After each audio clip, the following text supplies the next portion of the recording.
चलो cell start करते हैं। सेल पढ़े हो पहले सेल क्या है? हाँ क्या? Unit of life. Cell is a basic unit of life, ठीक है ना। तो इसका मतलब क्या समझ में आ रहा है? देखो फॉर एग्जांपल हम लोग का शरीर जो बना है वो बहुत सारा सेल मिलकर बना है। किससे बना है? बहुत सारा सेल मिलकर बना है। अगर नॉर्मली एक चादर को हम लोग देखते हैं, ठीक है ना, एक चादर को ही देखते हैं, तो चादर देखोगे अच्छा से एकदम बारीकी से या फिर माइक्रोस्कोप से देखोगे या फिर मैग्नीफाइंग ग्लास से ही देखोगे तो देखा जाएगा, तुम लोग देखोगे कि बहुत सारा धागा जो है इस तरह मिलकर बना है, ठीक है ना। समझ में आ रहा है? एक चादर अगर बना होगा तो इस तरह बहुत सारा धागा इस तरह से मिलकर बना होगा कि नहीं? ठीक है ना, समझ में आ रहा है? या फिर एक घर को देखोगे, अच्छा घर, ये तो घर को तो नॉर्मली हम देख सकते हैं, तो क्या दिखाई देगा? बहुत सारे ईंटों से मिलकर बना है ये घर। समझ में आया? एक दूसरे से चिपका हुआ है। हाँ, सीमेंट वाले से चिपका है अलग बात है, ठीक है ना, लेकिन हर एक दीवार एक ईंटों से मिलकर बना है, बहुत सारे ईंटों से मिलकर बना है, ठीक है ना। वो अगर एक ईंट को हम लोग देखते हैं ना तो उसको बोलते हैं सेल, ठीक है। उसी तरह हम लोग का बॉडी जो है बहुत सारे सेल से मिलकर बना है, ठीक है ना। समझ में आया? ठीक है। तो सबसे पहले साइंटिस्ट लोग के मन में क्या आया? क्वेश्चन आया होगा भाई ये बॉडी किससे बना है, ठीक है। तो वो लोग इस पर काम किया तो उसको पता चला ये बॉडी सेल से मिलकर बना है, ठीक है। इतना पता कर लिया, ठीक है ना। सेल क्यों पड़ा? सेल मतलब होता है स्मॉल रूम, ठीक है ना, छोटा छोटा चीज, ठीक है ना। हनीकॉम्ब होता है। हाँ, हनीकॉम्ब, ठीक है। अब बता रहे हैं, आगे बताएंगे, ठीक है। तो अभी साइंटिस्ट लोग अब पता लगा लिया भाई ये सेल से मिलकर बना है, ठीक है ना। एक नाम दे दिया सेल। वो नाम क्यों दिया है सब बताएंगे, अभी करेंगे तो बता रहे हैं, ठीक है। उसके बाद वो देखा भाई ये सेल किस चीज से मिलकर बना है। देख रहे हो कितना सोच रहा है वो लोग। एक तो पता किया भाई ये शरीर किससे मिलकर बना है, तो उसको पता चला भाई ये सेल से मिलकर बना है, ठीक है ना। अब वो उसके अंदर घुस रहा है कि भाई ये सेल किससे मिलकर बना है, ठीक है ना। समझ में आया? तो उसी तरह ये सेल किससे मिलकर बना है वो अगर पता चल गया तो हम लोग का ये पता नहीं चल जाएगा हम लोग का बॉडी कैसे काम कर रहा है, क्योंकि पूरा सेल से ही मिलकर बना है। तो सेल जिस हिसाब से काम करेगा बॉडी भी तो उसी हिसाब से काम करेगा ना। समझ में आया? तो इस चैप्टर में यही सेल के बारे में पूरा डिटेल्स जानकारी लेना है, ठीक है। समझ में आया? यहाँ तक कोई डाउट है? चलो, तो इस चैप्टर में सबसे पहले हमको क्या पढ़ना है? सेल के बारे में पढ़ना है। सबसे पहले पढ़ना है सेल का डिफिनेशन। क्या पढ़ना है? डेफिनेशन। सेल का डिफिनेशन पढ़ना है। सेल एक्चुअली में है क्या ये जान जाएंगे, ठीक है। जैसा कि अगर इतना बात बताए तो इससे क्या पता चल रहा है? सेल ही हमारा बॉडी का बिल्डअप कर रहा है ना। हाँ, तो सेल क्या बोल सकते हैं? Building block of our life, क्योंकि बिल्ड कर रहा है ना सेल, ठीक है ना। ठीक है, तो हम लोग और सेल को क्या बोल सकते हैं? Basic unit of life. Basic unit मतलब, बेसिक मतलब क्या होता है? जरूरी नहीं, आधार। मतलब उसी जो चीज जिससे मिलकर बनता है ना, मान लेते हैं ये दीवार ईंटों से मिलकर बना है ना, तो इस दीवार का पूरा आधार क्या है? वो ईंटा ही है ना। तो ये जो ब्रिक्स है वो ब्रिक्स क्या है? बेसिक यूनिट ऑफ वॉल हो गया। समझ में आ रहा है? Bricks basic unit of wall हो गया। उसी तरह हम लोग का बॉडी अगर सेल से मिलकर बना है तो cell basic unit of our life हो गया कि नहीं? हमारे जीवन का बेसिक यूनिट हो गया कि नहीं? समझ में आया? यहाँ तक कोई दिक्कत है? अब हम लोग का बॉडी फंक्शन कैसे कर रहा है, काम कैसे कर रहा है, ठीक है ना। तो अगर बॉडी सेल से मिलकर बना है तो सेल ही ना डिसाइड करेगा कि बॉडी का काम कैसे कर रहा है, कैसे करना चाहिए बॉडी। हाँ, सेल ही ना बताएगा, ठीक है। तो सेल हम लोग का बॉडी का फंक्शन का भी काम कर रहा है ना, कि बॉडी कैसे फंक्शन करेगा, काम करेगा। हाँ, फंक्शनल यूनिट ऑफ लाइफ भी बोल सकते हैं शरीर का, ठीक है ना। अच्छा, अब हम लोग का बॉडी ऐसा स्ट्रक्चर है, ठीक है ना। तो ये स्ट्रक्चर कौन निर्धारित कर रहा है? सेल ही निर्धारित कर रहा है ना। तो सेल को हम लोग structural and functional unit of life बोल सकते हैं। स्ट्रक्चर का भी काम कर रहा है, फंक्शन का भी काम कर रहा है। हाँ, सेल ही सब काम कर रहा है। समझ में आ रहा है? कोई डाउट? तो सेल हम लोग का बॉडी का structural and functional unit of our life. Cell के बारे में पढ़ लेंगे। फिर सेल का डिस्कवरी किसने किया ना, उसके बारे हाँ रॉबर्ट हुक ने किया है, ठीक है। तो उसके बारे में भी हम लोग जानेंगे, सेल का डिस्कवरी कौन किया है, कैसे किया है। सर जॉन ठीक है। लेक का नाम जॉन लेक नहीं था, जॉन LOCKE था, LAKE। पर हम लोग स्कूल में लिखाया गया LOCKE।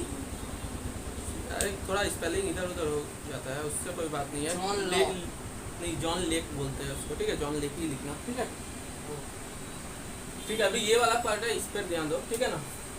तो डिस्कवरी के बारे में पता करेंगे, कैसे डिस्कवरी किया सेल का, ठीक है ना। कोई साइंटिस्ट ने किया होगा ना भाई, किस हिसाब से डिस्कवरी हुआ होगा, क्या सोचा होगा भाई डिस्कवरी करने का, ठीक है ना। सब डिस्कवरी के बारे में पढ़ लेंगे।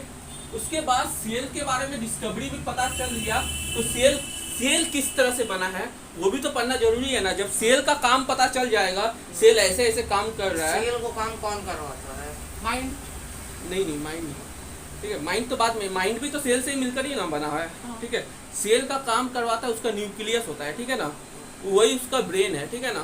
धीरे धीरे पढ़ाएंगे पार्ट्स के बारे में, वही पार्ट्स अभी पढ़ना है, पार्ट्स पढ़ेंगे, पार्ट्स ऑफ सेल, ठीक है ना। ठीक है, सेल में क्या क्या चीज होता है, वो कैसे काम करता है, समझ में आ रहा है? वो सब चीज पढ़ेंगे। समझ में आ गया इतना? देखो अब पार्ट्स ऑफ सेल में क्या क्या होता है बता दे रहे हैं, थोड़ा थोड़ा बता दे रहे हैं इंट्रोडक्शन। जैसे कोई सेल है, ठीक है ना, ठीक है, मान लो ये सेल है, ठीक है। अब उसका ऊपर का कवरिंग के बारे में, ऊपर कैसा कवर है, ठीक है, ये सब भी तो पढ़ना है ना हम लोग को। तो ये उस सेल वॉल के बारे में पढ़ना है, वो कवर, ये जो होता है ना, ये प्लांट में होता है, एनिमल में नहीं होता है सेल वॉल, ठीक है ना, ठीक है। एनिमल में क्या होता है? एनिमल में होता है प्लाज्मा मेम्ब्रेन या सेल मेम्ब्रेन, दो नाम है, सेल मेम्ब्रेन दोनों का मतलब एक ही होता है। हाँ, दोनों का मतलब एक ही है, प्लाज्मा मेम्ब्रेन, ठीक है। ये पार्ट्स है सेल का, ठीक है ना। उसके बाद देखो ऐसे बता दे रहे, देखो प्लाज्मा मतलब क्या होता है? प्लाज्मा मेम्ब्रेन सेल का मतलब ट्रांसफरेबल मेम्ब्रेन है, ठीक है ना। तो Plasma- परमिएबल बोला जाता है उसको, परमिएबल, जैसे कोई चीज का, किसी चीज से कोई चीज पास होता है ना, पासेस ऑफ एनीथिंग्स, तो उसको हम लोग प्लाज्मा, जैसे फिजिक्स का वो वाला नहीं बोल रहे हैं, फिजिक्स में तो प्लाज्मा अलग बात था, ठीक है। हाई टेम्परेचर में उसको हीट किए थे तब प्लाज्मा बन रहा था, ठीक है ना। तो ये प्लाज्मा मतलब प्लाज्मा मेम्ब्रेन बोल रहे हैं, मतलब परमिएबल मेम्ब्रेन है, इसीलिए उसको प्लाज्मा मेम्ब्रेन सर बोल रहे जैसे हैं, ठीक बबल है। होता है, बबल नहीं, लाइट। हाँ हाँ, बबल जैसे ट्रांसफरेबल है ना, हाँ, ट्रांसफरेबल है, मतलब एक पार्ट से दूसरे पार्ट देख सकते जा हैं सकते उस तरह, जा भी सकते आ भी सकते। पासेस भी हो सकता है, ठीक है ना। वही तो बोले, जा सकता आ सकता। ठीक है, ठीक है।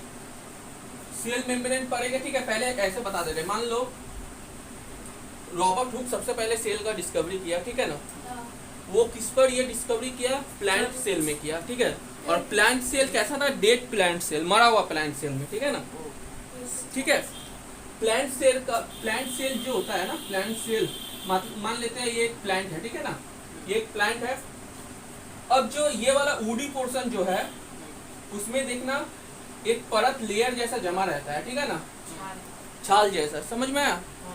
उसको निकाला, उस पार्ट को निकाला। सर वो पत्थर जैसा अटका हुआ रहता है ना पेड़ के ऊपर। हाँ, पेड़ के ऊपर लगा नहीं रहता है, तो छाल पत्थर जैसा। जैसा लगा हुआ हाँ रहता है। हाँ, हाँ, ठीक वो है। निकाले। निकाले देखे हो क्या माइक्रोस्कोप से? नहीं, माइक्रो से निकाल के ठीक है, देख अभी रहे ये हैं। माइक्रोस्कोप से उसको देखा, ठीक है ना। जब माइक्रोस्कोप से देखा तो कुछ इस तरह का स्ट्रक्चर वो पाया, ठीक है ना, ऐसे ऐसे करके स्ट्रक्चर पाया, ठीक है ना, ठीक है। Small room. हाँ, इसको उसने बोला कि बहुत स्मॉल रूम टाइप का स्ट्रक्चर है, ठीक है ना, ठीक है, ठीक है। अब ये स्मॉल रूम को लैटिन वर्ड में क्या बोला जाता है? सेल बोला जाता है, ठीक है ना। समझ में आया? सेल क्या किसको बोला जाता है? भाषा है रोम का, लैटिन, ठीक है ना। इसको क्या बोला जाता है? सेल। समझ में आया? कोई दिक्कत है? अब जब इस तरह का स्ट्रक्चर पाया उसने, तो उसको याद आया भाई ऐसा स्ट्रक्चर हम कहीं ना कहीं देखे थे, ठीक है। ऐसा स्ट्रक्चर उसने कहीं ना कहीं देखा है। तुम लोग ही बताओ, ऐसा स्ट्रक्चर अगर देखते हो तो कुछ लगता है कि कहीं देखे होगे? का छत्ता। हाँ, ऐसा स्ट्रक्चर उसने कहाँ पर देखा है? हनी कॉम्ब में, ठीक है, हनी कॉम्ब में, ठीक है ना। तो उसने बताया ये तो मधुमक्खी के छत्ते जैसा है, ठीक है ना। समझ में आया?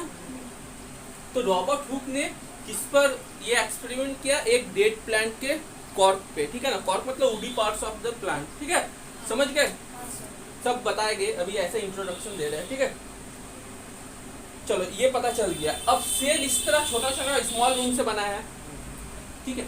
अभी तो सेल किससे बना है, ये सेल हम लोग का शरीर किससे बना है, ये तो थोड़ा मोड़ा आइडिया आ रहा है, सेल से बना है, ठीक है ना। ऐसे प्लांट में ये किया है, ठीक है, हम इंसान में बता रहे हैं, सेल हम लोग का बॉडी सेल से बना है। अब सेल किससे बना है वो सर हर लिविंग थिंग सेल से बना है, हर चीज, हाँ, हर डेड थिंग मॉलिक्यूल से ना, वो भी सेल से ही बना है ना, वो भी सेल से ही बना है। अगर डेड हो जा रहा है तो पहले तो सेल था ना, सेल उसका डेड हो गया, सेल काम करना बंद कर दिया, ठीक है। अब देखो, अब बोलो। इंसान की मृत्यु के बाद भी हार्ट तो धड़कता तो नहीं, कुछ देर तक धड़कता है, कुछ देर तक धड़कता है सर उसमें आयरन का यूज रिफ्लेक्स- किया जाता है हाँ? ना, आयरन टेक्नोलॉजी का, जिससे आदमी जिंदा हो जाए। अरे वो उसको पंप करने के लिए, हार्ट को चलाने के लिए, पंप करने के लिए किया तो जाता है। ऑलरेडी चलता रहता है ना मरने के बाद। कुछ देर तक वो रिफ्लेक्सिव एक्शन के कारण चलता है, ठीक है। अभी वो सब क्या जान लो, ये देखो ना, इस पर फोकस करो अच्छा से, ठीक है। देखो अभी मान लो ये सेल है, ठीक है, ये सेल है, ठीक है। सेल का जो बाहर का लेयर है, ये इस जिसके अंदर सब सेल का सारा पार्ट रहता है, ठीक है ना। जैसे फॉर एग्जांपल एक बेलून ले लो, ठीक है ना, बेलून ले लेते हैं, बेलून के अंदर पानी भर देते हैं, ठीक है। वो जो बेलून का पानी के बाहर का लेयर बेलून है ना, ठीक है, वो फ्लेक्सिबल होता है कि नहीं, उसी तरह सेल का बाहर का लेयर भी बहुत फ्लेक्सिबल होता है, ठीक है, जिसको क्या कहते हैं, सेल मेम्ब्रेन और प्लाज्मा में या प्लाज्मा मेम्ब्रेन, ठीक है, समझ में आया। सेल के अंदर एकदम बीच में एक न्यूक्लियस होता है, ठीक है ना, यही सेल को क्या करना है क्या नहीं करना है, यही न्यूक्लियस Command उसको देता है। बताता है, ठीक है ना, यही मास्टर ब्रेन है सेल का, ठीक है। ये क्या है, ये न्यूक्लियस है, ठीक है, समझ में आ रहा है। अब ये न्यूक्लियस बताएगा किसको क्या करना है, ठीक है ना, क्या करना है। तो इसका तो कोई सेना भी तो होना चाहिए ना भाई, अपने सैनिक को बताएगा भाई ये करना है वो करना है, होना चाहिए कि नहीं, ठीक है। तो यहाँ पर बहुत सारे चीज होते हैं, ठीक है। देखो न्यूक्लियस और सेल मेम्ब्रेन के बीच में जितना भी चीज हो ना, उसको हम लोग बोलते हैं साइटोप्लाज्म है, ठीक है ना।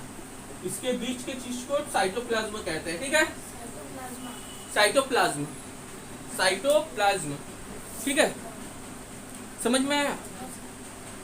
साइटो मतलब होता है सेल और प्लाज्म मतलब होता है उसका चीज, जो भी चीज है, ठीक है ना, सेल का चीज।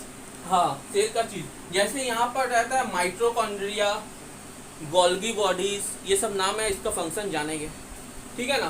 देखो सारा नाम दिया हुआ है, ठीक है, इसको जेरॉक्स करा लेना, ठीक है, समझ में आया। इंडोप्लाज्मिक रेटिकुलम, ये सब चीज के बारे में हमको जानना है, लाइसोसोम, ठीक है, ये सब पढ़े पढ़े हो तब ठीक है।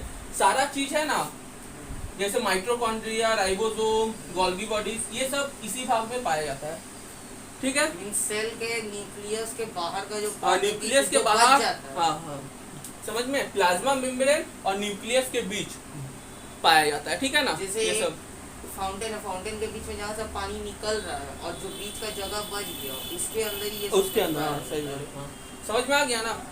हाँ, अब देखो, और तब न्यूक्लियस में क्या पाया जाता है, डीएनए, ये सब नाम सुने हैं, हाँ, ठीक है। इस न्यूक्लियस के अंदर ही क्रोमोसोम पाया जाता है, ठीक है ना, क्रोमोसोम पाया जाता है। इस तरह करके पेयर्स का स्ट्रक्चर होता है क्रोमोसोम का, ठीक है ना। इसमें कितना पेयर होता है सर, आप हमको बता 23 पेयर होता है, ठीक है ना, ठीक है। एक्चुअली ये पेयर पहले दिखाई नहीं देता है, ठीक है ना, ये पूरा पहले अगर न्यूक्लियस को निकालते हैं, ठीक है, ये न्यूक्लियस है, ठीक है, अंदर वाला पार्ट को निकालते हैं तो ऐसे ऐसे करके रहता है, ठीक है ना, क्रोमोसोम। उसके बाद सेल का जब डिवीजन होता है, पढ़ाएंगे सेल डिवीजन क्या होता है, उस समय ये जो क्रोमोसोम है ना, मिलकर अपना एक डेफिनिट शेप लेता है, ठीक है ना, ठीक है। ये क्रोमोसोम होता है, क्रोमोसोम के अंदर डीएनए पाया जाता है, ठीक है। इसी क्रोमोसोम के अंदर क्या पाया जाता है, डीएनए, बोलते हैं ना डीएनए टेस्ट, ठीक है। तो वो क्या रहता है, अगर मान लो कोई क्राइम करके चल जाता है, अपना कुछ निशानी, नाखून या फिर कुछ अपना मांस का टुकड़ा अगर उसका रह जाता है, तो उससे पता चल जाता है, उसके अंदर देखता है कितना उम्र तो का उसके है। पता डीएनए से पता चल जाता है भाई उसका उम्र कितना है, ठीक है, हेयर का कलर, ठीक है ना। सर उससे पता चल जाता है हेयर का कलर भी, क्या स्किन हाँ कलर सब स्किन पता स्किन हाँ ये सब पता चल जाता है, ठीक है ना। बहुत हाँ Height? हाइट वेट सब मैक्सिमम चीज पता चल जाता है, एक अंदाजा अप्रॉक्स मिल जाता है। नहीं पिक्चर कैसे उसके उससे पता लगाने के लिए भाई क्राइम जो किया है वो कितना उम्र का हो सकता है, लड़का है क्या है, समझ में आया? ये सब पता चल जाता है, ठीक है ना, उस डीएनए से, ठीक है ना। तो वो डीएनए कहाँ पाया जाता है, क्रोमोसोम में, ठीक है। उस डीएनए में ही ना जीन होता है, जीन, ठीक है, GI GENE जीन होता है, ठीक है, GENE। डीएनए के अंदर क्या होता है, जीन होता है, ठीक है ना। वो हेरिडेटरी ट्रांसफर होते जाता है, मतलब जैसे तुम्हारे पापा का जो जीन होगा वो तुम्हारे अंदर होगा, तुम्हारा जो जीन होगा ना वो तुम्हारे बेटे पे होगा, ठीक है। उससे उसका गुण का पता चलता है, ठीक है ना, कैरेक्टर का पता चलता है, ठीक है। मतलब तुम्हारे पापा का जो प्रॉपर्टीज है जैसे गुण के है, वो गुण तुम्हारे में भी हल्का पाया जाएगा, ठीक है। स्लाइटली हाँ पाया जाएगा, स्लाइटली या ज्यादा, हाँ सब में पाया जाएगा, किसी में स्लाइटली पाया जाता है, किसी में ज्यादा पाया जाता है, ठीक है ना। तो वो गुण पाया जाता ऐसा है, होता है किसी में पाया ही नहीं जाए। नहीं थोड़ा मोड़ा पाया जाएगा, ट्रांसफर होते रहता है, ठीक है ना, समझ में ये आया? ट्रांसफर कैसे होता है सर? हाँ ड्यूरिंग फर्टिलाइजेशन प्रोसेस, ठीक है ना, ठीक है, समझ में आया? तभी तो होगा ना, अंडा तुम लोग अंडे से अंडा बने हुए तभी तो उससे तुम लोग हुए होगे, सबको ही हुआ है। तो वो जो एक जो बनता है अंदर, तो वो पापा फादर एंड मदर के सेक्स ऑर्गन से प्रोड्यूस स्पर्म एंड ओवा से मिलकर होता है ना, ठीक है। तो उनका कुछ गुण गया, मम्मी का कुछ गुण गया, होगा कि नहीं, तभी तो इससे होगा ज्यादा ना। गुण जाने का किसका चांस रहता है सर? वो डिपेंड करता है, वो बताना मुश्किल है, ठीक है ना, समझ में आया? ये चीज पढ़ना है हम लोग को। उसके बाद सेल का डिवीजन होता है, सेल का डिवीजन, जैसे फॉर एग्जांपल हम लोग का कट जाता है, अगर हम लोग का कट जाएगा, ठीक है, तो देखना कुछ दिन बाद वहां पर ठीक वो माने कवर कर लेगा, तो वो सेल क्या होता है, धीरे धीरे अपना रिप्रोडक्शन करता है ना, बढ़ जाता है ना, समझ में आ रहा है? हाँ इस तरह का सेल डिवीजन होता है, ठीक है ना, समझ गए? तो सर किसी के अंदर अगर सेल का कमी है, अगर उसका कट जाता है कहीं पर, तो रिकवर होने में बहुत ज़्यादा टाइम लगता है। हाँ तो जिसमें रिकवर होने का टाइम लेगा, ठीक है ना, उसमें इंजाइम कम हो गए, थ्रोम्बोप्लास्टिन, बहुत सारा चीज़ है, ठीक है ना, विटामिन के का कमी है, बहुत सारा चीज़ का कमी होता है, इसीलिए ऐसा होता है, ठीक है ना। तो हम लोग को इसमें क्या पढ़ना है, सेल डिवीजन भी पढ़ना है, ठीक है ना। सेल डिवीजन दो तरह के होते हैं, एक माइटोसिस, एक मियोसिस, ठीक है। माइटोसिस जो बोले, जैसे हम लोग का कट फट गया, ठीक है ना, वो रिकवर हो जाता है, वो माइटोसिस सेल डिवीजन से होता है। मियोसिस मतलब होता है जर्मिनल से, जर्मिनल मतलब स्पर्म और ओवा से मिलकर वो वाला होता है मियोसिस, ठीक है ना। जब पढ़ाएंगे तब डिटेल में बताएंगे, ठीक है ना।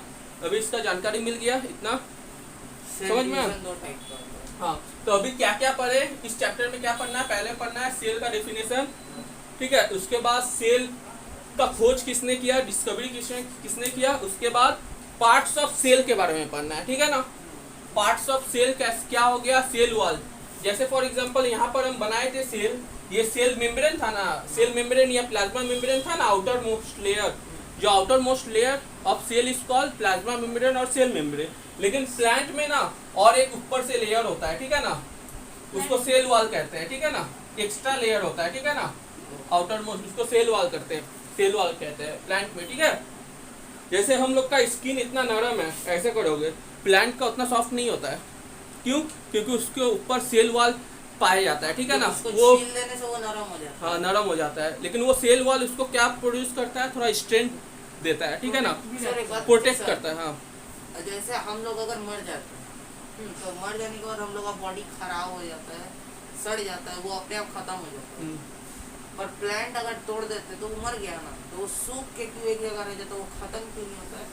देखो ये सब जो प्लांट का जो अंदर का, जैसे वो अब फोटोसिंथेसिस नहीं कर पा रहा है, अपने अंदर खाना बना पा रहा है क्या, टूट गया तो खाना नहीं मिलेगा, ग्लूकोज का कमी होगा, वो तो सिकुड़ जाएगा ना, धीरे धीरे मर जाएगा ना, तब तो हम लोग भी तो मर जाते हैं, तो हम लोग तो सिकुड़ने के बाद पूरा खत्म हो जाते हैं। तो हम लोग खुद का खाना खुद से थोड़ी बनाते हैं, हम लोग ऑटोट्रॉफ थोड़ी है। हम लोग खुद खाना बना के खाते हैं हम लोग खुद से। अच्छा ये समझ में आया ना इतना? ठीक है, अभी स्टार्ट करते हैं चैप्टर को। हाँ